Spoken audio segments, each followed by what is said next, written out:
Kahit hindi ko pa tapos basahin itong librong Master Your Time, ay marami na akong realizations kung paano ko sinasayang ang aking oras sa loob ng isang araw, what more sa loob ng isang buwan or isang taon. Kagaya na lamang nitong breakdown na ito kung paano mo ginagamit ang oras mo sa panonood ng TV.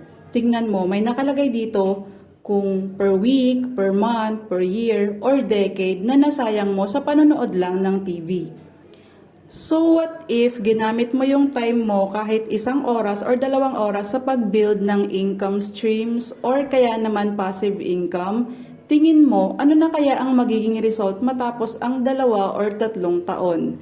Kaya ngayong 2026 ayoko nang magsayang ng oras at mabuti na lang ang una kong binasa ay itong Master Your Time para naman mabalance ko ang aking oras ngayong buong 2026. Kung gusto mo rin ng ganitong time management or kaya naman productivity tips, ilalagay ko yung link sa yellow basket para maka-order ka rin ng ganitong libro.